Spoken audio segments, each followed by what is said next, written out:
Siang. Waalaikumsalam warahmatullahi wabarakatuh. Mbak ini mau curhat tentang pekerjaan. Oke, tentang pekerjaan. Tapi kamu tahu kan setiap kali telepon masuk secara langsung dan tidak langsung masuk di YouTube sama di Facebook. Jadi hati-hati jangan pernah menyebut nama siapapun, termasuk namamu sendiri karena saya tidak ingin setelah viral kalian minta take down. Kenapa sayang? Iya, aku tahu itu. Aku di bos yang ini udah 12 tahun. Waduh, mantep ya. Sebenarnya ya enak nggak enak ya kayak gitulah namanya orang kerja, buat aja nyaman. Aku sering dengerin itu Mbak Yuni katanya kan kita mencintai itu sebatas kontrak. Betul. Tapi kadang aku baper. Ini salah ini. Terus. Iya, karena itu anak dari lahir ya aku yang ngomong. Terus. Terus dari dia melek sama merem sampai merem, aku yang pegang. Jadi kalau bapak mboknya marah tuh kayak di hati di gimana gitu rasanya. Terus lepas itu yang aku takutkan itu bapakku semakin sini kok kayak semakin stres, kayak nggak tahu anaknya gimana. Ya memang kurang tahu sih Bu, kan bapakku kerja dari 7:30 pulang jam 7:30 malam. Kan anaknya tuh kalau bapak ibunya kan taunya beres kan, kita yang ngerayu yang apa. Terus cara didiknya tuh keras banget kayak gitu. Jadi kadang aku kasihan dari makan, dari semuanya tuh serba dilihat dari apa ya, kayak di program gitulah. Ya kadang kasihan juga sih, karena ada kamera kadang minta apa tuh aku suruh ke dapur nggak ada kamera, tak suapin kayak gitu. Saking ya mungkin over lah, aku kadang nggak nurut perintahan itu karena kasihan kan. Terus sehabis apa ya, mboknya apa mamanya anak, berarti mboknya pakku ya meninggal, terus kena corona, terus bapakku renang tuh kayak apa ya, mungkin kalau orang Indo kesleo apa tuh nggak bisa jalan tuh, semakin kesini kayak nggak mau tahu problem anaknya gitu loh. Marah-marah melulu. Setiap pulang kerja ya langsung tanya gimana di sekolah, PR selesai belum apa kayak gitu. Jadi kayak sebagai anak kan mungkin juga mumet. Coba aku mau bisa apa, aku cuma pembantu. Nah, waktu interview kan kalau aku nggak di rumah, anak urusanmu semuanya, tapi kalau aku di rumah aku yang ngatur anakku. Jadi begitu selesai dia balik makan, aku kan istirahat walaupun nggak tidur, masuk kamar, brang tebak-tebuk sama anakku. Jadi di kamar tuh kayak ya Allah sakit. Terus anakku kayak punya kelainan, mungkin bapaknya ibunya juga nggak paham sih karena dia nggak pernah kalau kayak model ini ya mau tes gitu, dia malam bangun kayak dia terlalu khawatir, terlalu gimana gitu, mungkin tekanan batin atau apa.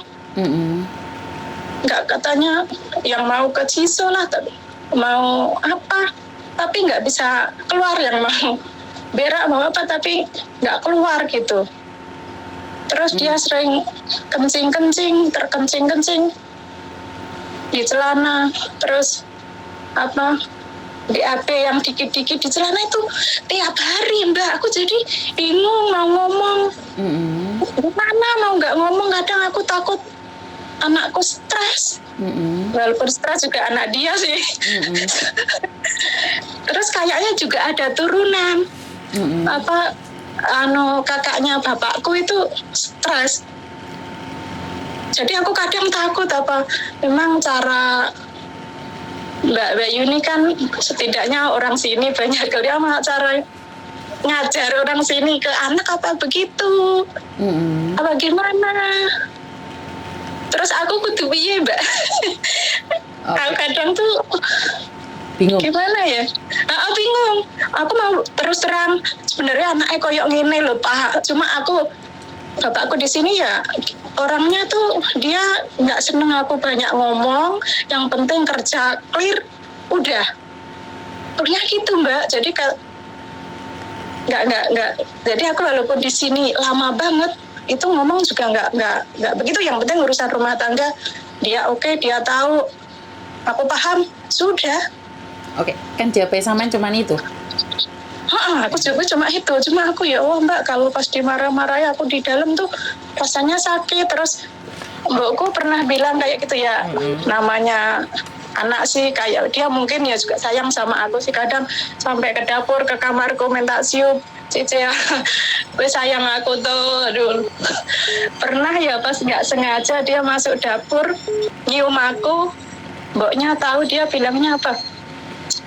Rasa kayak ngono karo Cici mungkin yang gini nak gak bayar orang mungkin gelem ngopeni kue. Ya memang benar kan Mbak? Betul.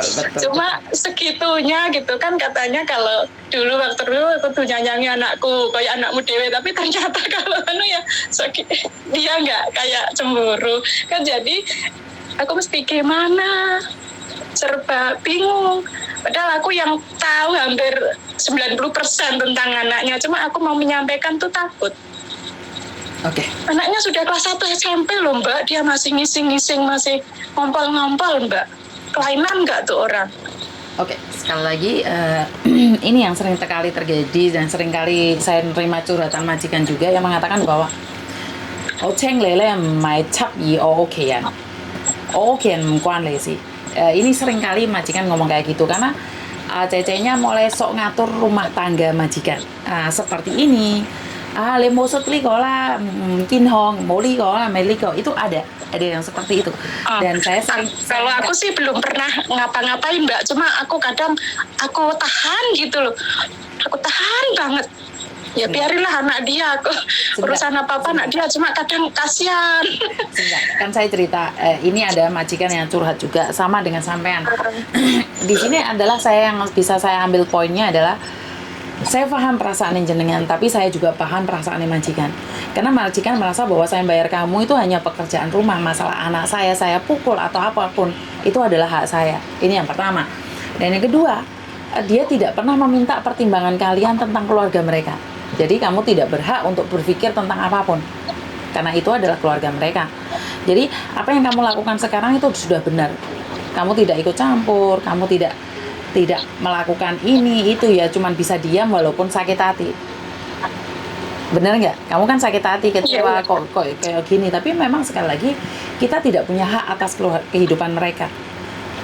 Dan saat yang dikatakan mereka adalah kamu cuman di situ digaji, ya bener. Nggak digaji ya pergi dong, nggak mungkin iya, aku memang ya sadar bener Mbak, cuma ya Allah segitunya nganggap aku selama 12 tahun. Bukan, terus harapan apa yang kamu inginkan? Jangankan sama ya bukan ya? Maksudnya ya setidaknya ya jangan sampai ya. Gini lah Mbak, soalnya gini, karena anakku cewek dijaga bobonya, anakku cowok dijaga mama. Jadi saya sebagai orang tua itu kadang-kadang juga nggak bisa ngatur loh Mbak. Karena waktu pulang Indonesia mereka sudah bilang, pulang Indonesia aku itu nggak bisa ngatur anak-anak saya, itu sudah dipegang bobonya ya waktu kecil ya. Jadi tapi kalau dia sudah pulang ke Hong Kong dijaga mertua saya juga nggak boleh ngomong, karena kita itu menghormati mereka juga. Bukan berarti saya tidak bisa loh, itu anak-anak saya berhak ngatur mereka, tapi karena memang tradisi mereka tai saya, yang tua itu tai saya, paham nggak maksud saya? Jadi dari situlah saya kadang-kadang ngomong sama anak-anak saya, yan hala mau apa? Paham nggak maksud saya? Saya sendiri sebagai orang tua mereka itu kadang meme apa gitu, aku ngasih solusi gitu salah saya. Jadi bubunya sudah bilang lain kali kalau dia kuliah di Hong Kong ya terserah kalian. Tapi untuk sekarang dia di Indonesia saya yang ngatur. Jadi itu kebiasaan orang tua, bukan cuma di Hong Kong menurut pendapat saya. Di Indonesia orang-orang yang kolot itu masih ada. Apalagi Hong Kong, dan Hong Kong itu prinsipnya lo jual gue beli, paham nggak maksudnya? Kamu bekerja saya bayar, ya udah, saya nggak nanya apapun, kamu nggak berhak atas apapun. Karena saat saya mengeluarkan kamu, kontrak tidak saya lanjutkan, tidak ada artinya lagi cintamu. Ya benar yang kamu katakan, cinta di atas kontrak seperti yang selalu saya gaung-gaungkan. Karena Iya Mbak, tapi kan aku maksudnya berefek pada anaknya gitu loh Mbak. Maksudnya anak kan ya butuh kasih sayang, nggak terus balik buka pintu langsung gimana PR, gimana. Kan ya setidaknya entar dulu lah ngapa. Jadi anakku tuh setiap mau jam 7, sekarang kan udah gede, udah tidur sendiri. Itu kunci pintu Mbak. Nah, kalau dulu masih kecil, pintunya yang depan itu ditutup sama kursi sama halo Cece jangan suruh masuk itu papi mami. Jarine kowe engko nek gak kerjane anak aku gak gelem bayar aku sing bayar. Jarine aku di tabungan untuk lesin untuk mbok. Sampai segitunya loh, Mbak. iya. Dia kayak takut lihat Pak Mbok balik tuh. Kadang ya Allah aku mesti piye mau aku ngomong aja ngono cara dengan cara anakmu sing rada alus iki apa nak nakoi dalam waktu kita happy lah kan jadi anak yo nek dalam wis mangan wis wareg wis apa takut ikan yo nyantai Mbak anakku segitu delok TV dijatah setengah jam HP belum boleh pegang apa-apa belum lu pegang loh Mbak mangan itu menurut aturan dia ini pisang panjang isi separuh takut over obesitas lah apa segitunya Mbak. Ya kan itu untuk kedepannya dia Mbak. Apa yang dilakukan oleh iya, tapi kamu untuk kedepannya dia Mas sayang. Sampai segitunya yo. Oke, kamu boleh tanya adminku di sini. Anak saya pulang ke Indonesia dia apapun dimakan. Dia di Hong Kong cuman makan apel. Percaya nggak? Nah itu adalah cara kita untuk anak-anak kita seperti apa dan bagaimana. Jadi nggak bisa. Itu adalah aturan rumah tangga atau aturan keluarga kita nggak bisa masuk dalam peraturan itu dan itu cara mereka karena gini Mbak satu hal kenapa sih kalau majikan mendidik anak salah suatu saat anak sudah besar perlakuannya anak pada orang tuanya akan jelek itu lihat aja iya Mbak ini sudah kalau pakku itu apa bicara keras langsung kayak mau pukul lah ntar aku laporin kamu ke polisi pukul lah aku sekarang udah gede udah bisa lapor polisi dan lain sebagainya aku ya Allah terus kadang kan Mbak bilang gini aku nih kerja demi kamu demi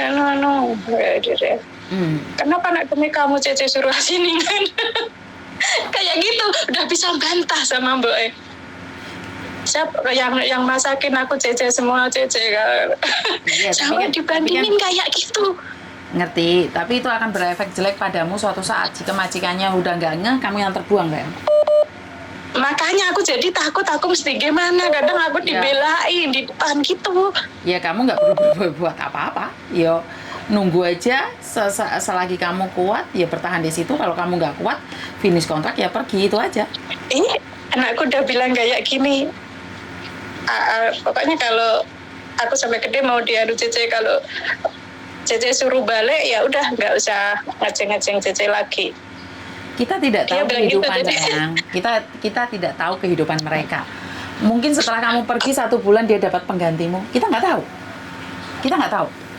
jadi iya memang aku sadar gitu anak yang nguruskan orang tua kayak gitu cuma yang paling aku takutin pernah ya Mbak itu masalah dia mungkin saking pusingnya atau apa malam itu musim dingin rambutnya tuh diguyur sampai anakku nggak tahu apa yang dirasain anak ini sebenarnya. Takutnya dia gila. Ya itu kembali lagi. Ya orang tuanya yang punya keputusan. Saya kalau masalah cara didiknya anak orang lain saya nggak berani komentar karena cara didik orang macam-macam. Cara didik. Berarti aku nggak perlu anakmu sebenarnya kalau tengah malam bangun bilang gini atau apa nggak perlu ya Mbak. Karena kamu tidak berhak untuk mengajarin orang tua untuk ngajarin anaknya seperti apa. Oh, lah ya maksudnya aku mau tanyain gitu seandainya tiba ya kita kan maunya sih baik-baik saja nggak sampai gila atau stres. Soalnya gini loh Dok, saya kasih tahu ya. Saya ngajar anak saya dengan gaya saya. Adik ipar saya ngajar anaknya dengan gaya dia. Dan ini berbeda. Ini beda sekali saat anak-anak saya sudah besar dan anak-anak dia sudah besar. Itu beda sekali. Dan saya tidak boleh bilang, aku ngajar anakku seperti ini. Nggak boleh. Aku sama suamiku cuma ngobrol aja. Lihat anaknya Amuileh kayak apa, anaknya Taikace seperti apa. Kita cuma ngelihat aja. Karena memang kita beda. Kita satu anak, satu peranaan itu juga sifatnya beda, Dok. Jadi kita nggak berhak untuk untuk ngasih tahu gini loh caranya mengajari anak seperti ini seperti itu. Kan nggak ditanyain kayak Enggak. sopo, kan ya lucu loh.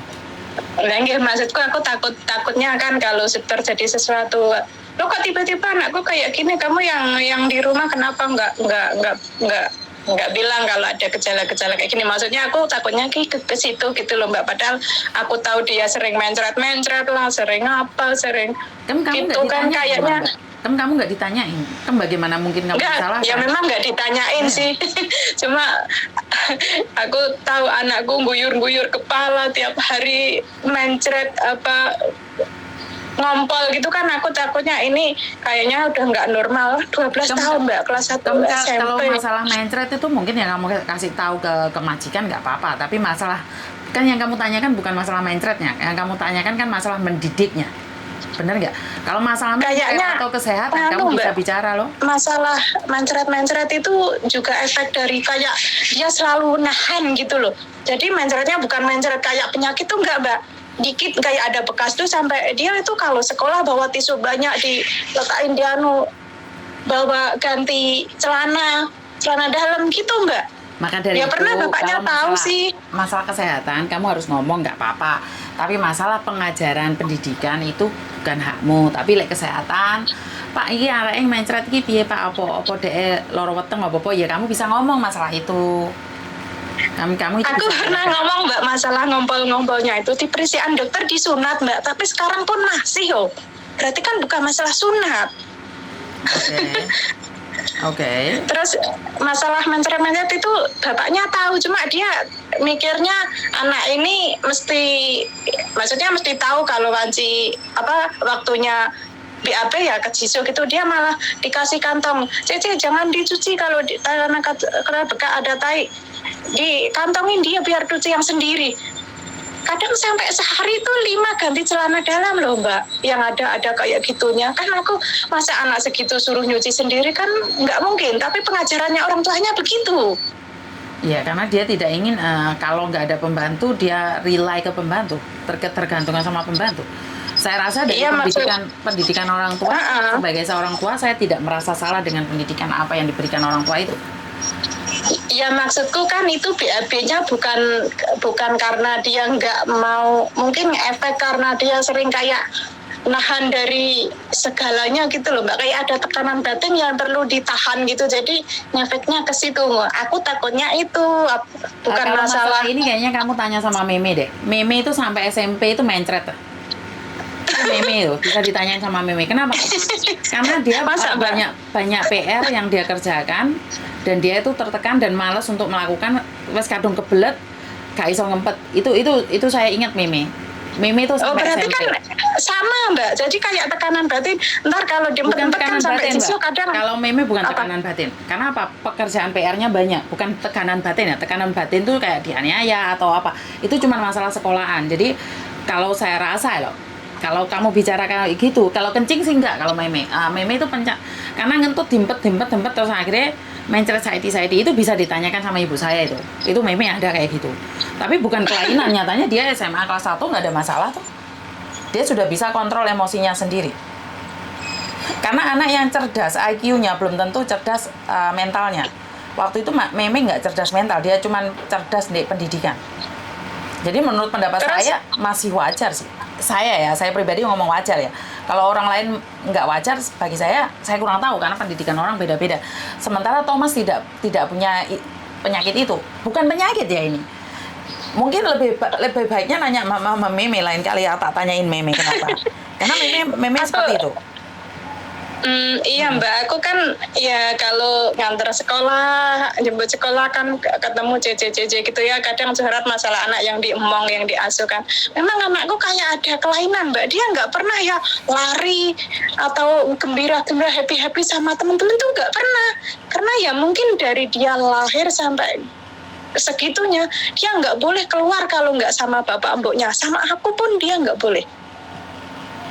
Jadi kayak ketemu orang itu kayak asing gitu.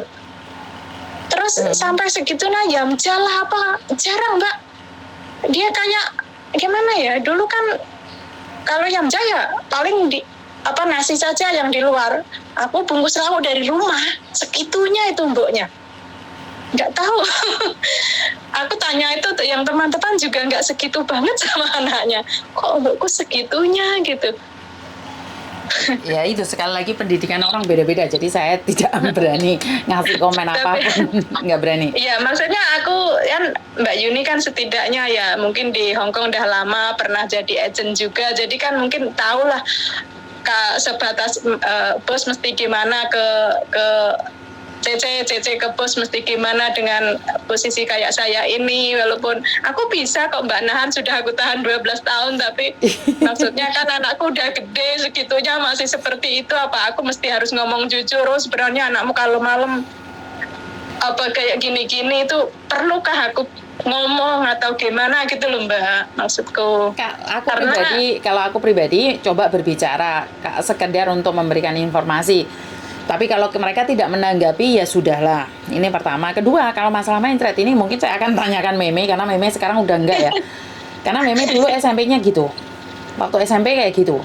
Jadi karena dia bilang tekanan dan juga tekanan ke sekolah ya, karena dia pingin selalu jadi terfavorit. Tapi nggak ada yang tahu sampai sama ibu itu nggak dicuci. Ya itu seperti yang kamu katakan. Biar dia tahu, lain kali itu harus hati-hati. Lain ngentut itu jadi pol-pol nih. Sampai ngomong ibu itu, lain ngentut itu hati-hati mencret kon kok men. Jadi itu Meme ya. Lek kok nih enggak. Ini pertama. Kedua, pendidikan seseorang beda-beda. Jadi saya tidak bisa membatasi. Terus dan saya tidak mau kita sebagai pembantu itu ntar tersinggung kalau dibilang leheping kok, Cak. Itu sampean akan tersinggung. Kenapa? Karena sampean kan sudah jaga dia dari lama, ternyata tidak dihargai. Itu sakit. Jadi lebih baik biarkan aja. Iya, aku dibilang gitu aja. Cece kalau di sini nggak aku bayar nggak mungkin mau jaga kamu. Lah, bener kan? Memang aku rasanya ya Allah segitunya nganggep aku tuh ya di sini walaupun memang bener sih, cuma kan ada yang kerja sebatas gitu, ada yang kerja pakai hati kan Mbak. Mestinya kan dia juga paham itu. Ya kamu salah sayang, nggak kan orang paham itu sayang. Karena kita di sini nggak perlu dipahami dan tidak perlu mengerti. Benar nggak? Iya, terus katanya orang stres itu ada hal yang dari kayak apa genetik gitu loh Mbak lah. Sedangkan kakaknya bapakku itu ya, sama, dia sekarang gila tapi pinter Mbak, bahasa Inggris semua pinter tapi gila. Sebentar. Ingat loh Mbak, orang gila itu pinter-pinter loh. Orang nah, gila makanya itu aku takutnya anakku juga kayak gitu kan, aku yang ngurus repot Mbak kalau anakku gila. Bukan, kamu sampean merasa repot ya tinggalkan loh. Bener nggak? Kalau sampean merasa repot tinggalkan loh. Iya, maksudku kan gitu. Aku takutnya apa ada genetik ntar banyak pikiran, sedangkan orang tahunya kayak nggak mau tahu, yang akhirnya membuat itu kan kayaknya kalau bisa kan nggak apa mesti aku jujur, apa aku mesti diem. Kadang aku pikirin aku gimana ya. Kalau aku pribadi aku lebih memilih berbicara dengan majikanmu baik-baik dan cuman menginformasikan saja, bukan berarti kamu mengharapkan dia untuk memberikan solusi padamu. Ya biarkan, saya cuma ngasih tahu aja sebatas memberitahu, benar nggak? Jadi selebihnya ya kamu tidak berhak atas apa yang ingin kamu sampaikan. Ya memang benar sih, kayak bapaknya ya nggak pernah, ibu mboknya juga nggak pernah, anaknya gimana juga nggak pernah sih. Itu tahu mencret sampai di Jisoo dikasih kantong plastik suruh nyuci sendiri ya karena dia tahu aku ngerendemi, dan dia tanya kenapa nih anak, kalau nggak tanya aku ya nggak mungkin ngomong sih. Ya memang bagiku ya mungkin itu tugasku mencret, karena dia mencret dia ngecek aku suruh nyuci ya, kayak gitu aku pikir. Cuma kadang sampai SMP sampai gede kok masih aja nih anak. Ya, sekali lagi seperti yang saya katakan, sebatas kontra aja deh. Enggak ngeluh. Iya Mbak, terlalu lebih aku mencintainya. Iya, ngono sama Nes. Kamu terlalu lebih mencintainya, yo tewas kamu. Ya. Lupakan ya saja. Berarti biarin ya Mbak, pura-pura yang penting kerjaan oke, beres, udahlah. Kan mereka mengatakan itu, kan kamu tidak berhak atas mereka. Iya sih, waktu interview juga kalau aku di rumah semua urusan anak aku, kalau aku nggak ada baru itu kamu, dia ya bilangnya gitu sih. Iya, ya udah, jalanin aja, enjoy aja. Benar nggak? Apa yang kamu khawatirkan? Gila tinggal balik ya, Mbak. Ya iya, gila tinggal balik loh. Oh gitu urusanmu. Bukan anakmu. Ya bukan anakku. Ya iya. Emangnya kamu menjaga sampai di hari tuamu kan enggak juga. Mereka nggak gaji kamu pun nggak mungkin. Dan anak itu nggak mungkin gaji kamu. Bener nggak? Ya memang kayaknya CCC Indo itu kalau jaga kayak baperan gitu ya mungkin. Nah itu yang sering saya ingatkan. Kenapa saya selalu mengingatkan kalian? Kan seolah-olah nggak terima. Lah kowe iki sapa? Paham nggak maksudku? Iya Mbak, kalau dimarahin aku ya Allah segitunya. Kalau dia nggak ada nangis rewel, aku yang ngerayu, yang diemin, yang ngapain, dia cuma datang marah-marah. Kan itu tugasmu Mbak. Saya gaji kan kamu untuk itu sayang. Ayo. Apa gak malah loro hati kayak dikonone? Ya memang aku jadi selama 12 tahun ini ya aku apa ya Mbak, kerjanya ya cuma maksudnya biar nggak ada masalah, biar nyaman gitu aja sih. Sampai segininya ya Mbakku kan makannya dia belanja sendiri yang organik itu ya Mbak. Aku kan juga dikasih duit untuk belanja sendiri, aku makan belanjaan di pasar, dia yang organik. Tapi dia belanjanya tuh terlalu ngepres gitu, kayak misalnya Joysam lah, itu kan kalau sapak yang dari organik itu seberapa sih Mbak? Itu buat dibawa dibawa bekal untuk kerja 2 orang, masih dimakan di rumah 3 orang. Kadang kalau aku merasa ntar kalau aku masak yang cuma dari belanja dia, itu kadang kan nggak cukup kok, masaknya juga segini, padahal dia belanjanya cuma segitu. Kadang ya karena aku males ngomong, kadang aku campurin yang dari pasar gitu Mbak. Aku males dikumpir, males gitu. Tapi ya dia nyaman-nyaman saja sih, aku campurin dikit-dikit, yang penting nggak banyak Terus beras juga 1 kampil itu dia mintanya buat 3 minggu. Tapi kan makan kita kan kadang enak, kadang seger, kadang apa kan nggak sama kan Mbak. Kadang ya aku campurin dari pasar lah, yang penting dia nggak nyenyes gitu loh Mbak. Lah masa semuanya disuruh kayak dijadwal kan nggak mungkin lah Mbak, urip kita sesuai prosedur kayak komputer kan. Mangan jadi bosku segitunya Mbak, semuanya diprogram. Tapi aku bisa ngikutin lah walaupun bagaimana caranya. Ya nyatanya kamu 12 tahun di situ, saya nggak bisa ngomong. Benar nggak? Iya. Apa yang bisa saya katakan? Sebenarnya nggak nyaman-nyaman, aku nyaman-nyamanin dengan caraku sendiri Mbak. Nah, ya udah, nikmatin aja. Ini adalah hidup. Lah ya sampai segitunya, jadi aku mikir anaknya aja digituin bagi program-program, apalagi saya ya gitulah mikirnya. Kuat ya dijalanin, nggak kuat ya tinggal ngalih. Bener nggak? Iya sih. Jadi nggak usah baper. Nggak ada masalah. Tahan ya Mbak, bapernya. Dikasih handset kupingnya kalau malam. Nah, yang denger ini si Yuni loh kalau malam, kalau sudah bapernya. Nah makanya aku denger Mbak Yuni nyuruhnya kita sebatas kontrak cintanya, tapi kadang ya Allah nahan banget hari-hari kayak gitu. Aku mesti gimana? Kamu gitu. Baper ya kamu sakit dibawa ke sendiri. Karena tidak akan ada siapapun yang bisa membantumu. Perasaan baper kan dari dirimu sendiri. Ya, makasih lah Mbak. Kalau gitu ya tak nahan baper lah, mencintai yang lain aja. Betul. Ikhlaskan. Yang jadi milikmu adalah milikmu, yang bukan milikmu jangan dipertahankan. Karena kamu sendiri yang merasakan gila. Aku mikir kan udah 12 tahun, terus aku udah umur ya sudah tua, dan aku pikirkan kalau dia nyaman-nyaman saja, oke saja kan, mungkin aku bertahan sampai. Sebentar Mbak, jangan dimatiin ya, sebentar, jangan dimatiin. Wai,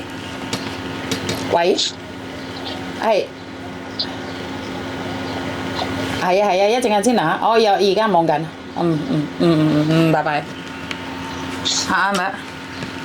Terus? Lah ya, aku pikir kan kalau bisa lo anakku misalnya nggak sampai gila, nggak apa, baik-baik saja kan, pikirku ya udahlah ditambahin dimentokin lah di sini, nggak usah pindah-pindah yang lain gitu. Aku udah maksudnya mengikuti aturan dia, cara dia, aku buat senyaman mungkin. Gitulah Mbak, aku pikirku. Tapi kalau memang ya kita sayang sebatas kontrak ya oke lah, tahan aja. Berarti sudah paham ya. Iya, berarti aku ya dibaca lah Mbak, ya nggak usah lah, biarin aja. Betul, nggak usah berdebat, nggak usah berdebat dengan itu semua. Ya udah, makasih Mbak. Aku cuma mau itu aja. Oke, ya udah, ada yang lain lagi? Kayaknya enggak sih. Terima kasih ya sayang. Makasih Mbak, makasih. Bye. Assalamualaikum. Oke, saya minta maaf karena memang cara ngajar orang itu beda-beda. Saya selalu bilang sama kalian, nggak usah ikut campur. Cara hidup orang Hongkong ya seperti itu, biarkan saja, itu bukan hak kita untuk mengatur mereka. Mereka mau seperti apa dan bagaimana. Coba baper. Ini pesan saya buat kalian semua. Kalau kalian baper, kalian mampus sendiri. Karena majikan punya hak melakukan apapun terhadap anaknya. Jadi ya udah, nikmatin aja, dan saya ucapkan banyak-banyak terima kasih. Kurang lebihnya saya minta maaf. Wassalamualaikum warahmatullahi wabarakatuh. Berkat Tuhan mengalir atas hidup kita semua. Semoga semua makhluk hidup bahagia dan terima kasih. Bye-bye.